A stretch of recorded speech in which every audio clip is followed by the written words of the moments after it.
Good afternoon, everyone, and good morning. Wish you a healthier and brighter new year towards the physical agility. I think this is quite important. I'm Amol, based out of Singapore for the past 16 years. And recently, I have completed my citizenship agility to become Singaporean as well.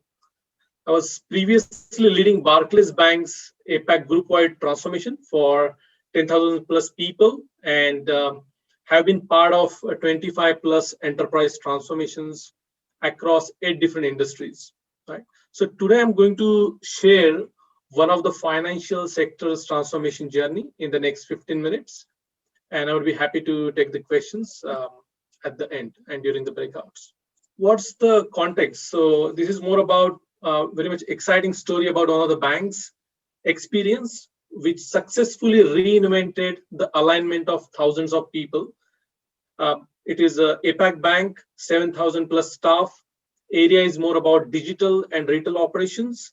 And the critical thing here is CEO and CIO has sponsored this transformation. However, still they had faced multiple problems across different business units. Like core banking registered the adoption of new ways of working. Consumer banking adopted, but in pockets, as you all mentioned into the surveys, they're doing a little bit, not fully. And finally, the investment banking, where one shared infrastructure team across the bank, which was an impediment. Right? So let me share a little bit more context that it was a mandated transformation with one silo, which is like a value stream driven within IT only. So it ended up being the IT initiatives at the beginning. Mr. Bob, who was the chief digital officer, had the KPI to digitalize everything. Right? So he started a digital journey with undiscovered challenges around 3 prominent things. First is culture. Second is business and IT alignment, and third is technology, which is more about legacy systems, which is also known as extremely slow systems, especially in the banks. Right? So culture-wise, CXO leadership is absolutely supportive here. However, mid-level managers or leadership were not committed. So it was more about you transform, and it's more about delegation of the transformation. Right? They were not ready to commit the time even for the 2 days of training, which was critical for this initiative, right? Which effectively resulted into disengaged teams due to lack of clarity around purpose of this transformation, right? And business side usually ended up into command and control mode, right? So those on the business side, and communication, right, was happening through the emails more than the direct communications. And second aspect, second pillar is more about business and IT alignment. So there was no mapping from top level C-level leaderships to the execution level at the team level. Dependencies, sequencing was incorrect. It was siloed. Features were not really delivering the business value optimally, right? Because technology was busy, but they were not looking at the right things due to the silos. Right?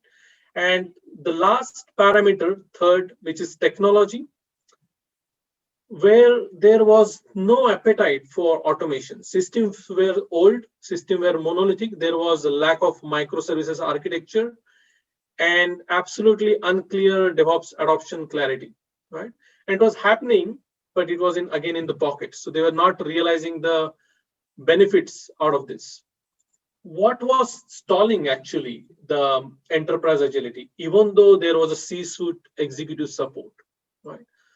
So at the broader level, there are multiple challenges, but these are the top themes, which is first is alignment, second is synchronization and execution. So alignment wise, there was IT was not aware what business goal is, business was not aware what is IT architecture, which resulted in incorrect outcomes.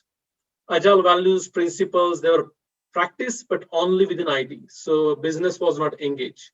And if you look at the orphan stories, which is like there was no traceability. So team is busy, but for the sake of busy, they have no idea, are they working on the right things, adding the value toward the bigger purpose of the organization, right? And special forces, which is like if there is a production issues, then only specific people are going to work on that, not the one who originally delivered it, which could have been more powerful. And DevOps wise, it was only developer centric, again was siloed, not enabling the frequent releases into the production. Right. Secondly, now into the synchronization part, the prioritized backlog was the major issue. Chief product owner was there, but he was not able to manage the funnel, like what is the product, who is going to work on what. So multiple backlogs were there and team were confused. Which one is the priority? What the one we should work on? And when we grow the transformation, thousands of people, even hundreds of people, you need more events like Scrum of Scrum, which ended up being as a status meeting or synchronization meeting, right? So it's more about shifting and sharing the persons between the team, no dedicated teams. And if you look at teams, they are really expecting to assign the work. They don't feel empowered, right? And finally, the execution wise, the best practices like iteration planning, retrospectives, they felt like it's not important. Let's just continue as it is. And of course, it was due to psychological safety aspects, not safe to fail environment, right? So that provides some of the ideas around enterprise agility anti-patterns. Now we know now what is the context, what is the overall anti-patterns. Now, is there a way to avoid this failure or becoming proactive towards this enterprise transformation successful? Right? So let's take a look at the approach, what we have taken to avoid the failure at scale, right? So transformation, and the first most important thing is setting up this transformation team, which I'm going to refer into the slide as a TT. So that has been set up from various departments. What success looks like for that? So the first 2 weeks, there's a discovery and leadership workshop to define this transformation backlog. Most of the transformation fails because the scope keeps growing quickly. Either somebody wants to join more and add more into the backlog. That's why it's quite critical to look at the transformation backlog in a very much transparent way. Then setting up the impediment boards to create the transparency across the organization, setting up the cadence with the squad for regular review and direct communications. And finally, agree the transformation of minimal viable product. The most important principle here at the left side, the key design principle.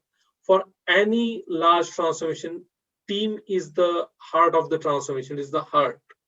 So one team level implementation is right, then you are good to scale agile. Otherwise, you are going to scale fragile. So team level implementation is key, regardless of your size of the transformation. The critical principle here, before I go into the right side and show more steps, the 2 points which I mentioned on the slide, the key design principle, team must be cross-functional, having end-to-end capability, which means like they are able to build the environment, design, deliver, and destroy. So nobody can drop the ball. SLS would be supported, right? So let's take a look at what are the things which we have done. It's more about once we have completed this fundamental step of transformation team and identifying the right teams, is create the org design and refactor the business units to remove the silos. That's very much critical. Second is identifying the teams. What we did is 6 teams we have identified as a pilots, and they were against 12 sprints or iterations, which is nothing but a fixed time box to observe the trend and refine the target operating model. Further, the step 3 is value stream mapping to improve the end-to-end business value flow. Another important point, business engagement. We need to have not only just capable and committed product owner, but he or she should be available. That's very important. In one of the clients, we have seen like they have an MD level product owner who has extremely knowledgeable person, but lacks the availability of the time. That can also fail the transformation. And finally, setting up the agile practice with the coaches, hand-holding the overall or capability leader to start the transformation. So how we are approaching further, right? So it's transformation principle perspective. So to summarize over here, it's iterative and incremental, apply agile to agile transformation. Team needs consistent coaching and mentoring. Execution wise, business and IT alignment, removing the organization silos, and relentless improvement. But if you look at the analogy of the honeybees, right? So honeybees are very much sensitive to temperature. So they need to keep the nest cool for survival. And how do these honeybees work together to cool their hives? So they have two options. First is they can just flip few of them and generate enough heat to heat up just the necks or just little bit space around, not the whole hive. So that's not the right outcome to survive. Option two is the cooling the whole hive, which is a team sport. So when it comes to taking care of the whole nest, honeybees are in sync, all of them, and hundreds, thousands of honeybees are flipping together to make the nest cool. And that's what is quite critical for the transformation as well. Collective is definitely critical than the individual siloed efforts there. Scaling principle wise, alignment, synchronizations, cadence, and communication. In the transformation, there is no such thing in existence like over communications. Please communicate at least 3 times more, whatever you think is the right level of communications. That's going to make a significant difference, right? So now, how we actually do this transformation, right? Consider like 7,000 plus people, what we have started. As I mentioned, apply agile to agile ways, not a big bang. So business unit going through a number of initiatives with specific squads. Once that is done, success has been tested, focus on it, make from good to great, then move to the next business unit, and then further to the next business unit. If you take all of them together, the biggest problem, you will need a lot more coaches. Coaches also need to sync up, and there will be a lot of slowdown may also happen, right? So it's always best to start small towards any large transformation. DevOps and Agile, we have seen Agile, and when I say agility or enterprise agility, it is all about design thinking, Agile and DevOps, 3 things together, and they can unlock the significant productivity benefits, right? So just to highlight few principles at high level is more about when we are into the development stage of any product, continuous testing, continuous integration, deployment, and delivery, and continuous monitoring as well. Proactive monitoring, self-defense is quite critical to unlock this productivity. And if you look at what the benefits we have achieved, it's almost 15 to 20% productivity improvement and capability uplift, what we have achieved.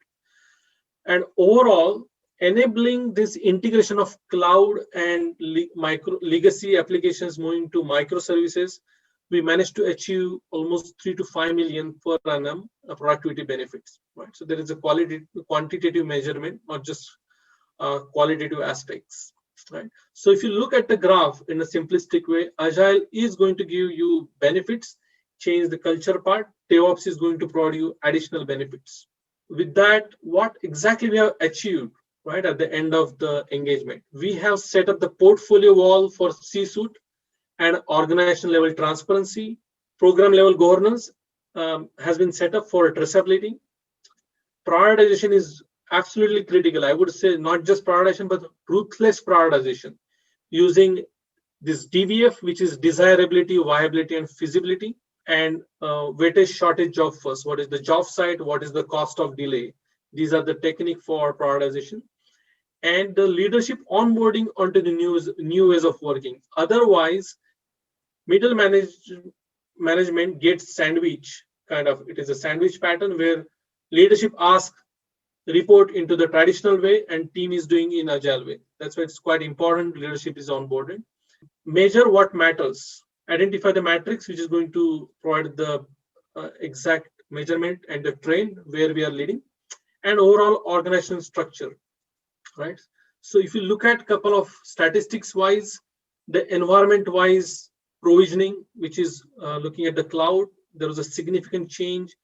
Customized image, incident resolutions due to the DevOps and Agile, breaking down the silos between IT, business, and ops. That handoffs given the significant benefits into the bottom right two parts: incident reduction and production deployment. That is a quick snapshot of what was the problem statement of this 7,000 people's financial services industry. What are the problem statements? What were the anti-patterns? What has been done? So to summarize here, what are the key lessons learned from this?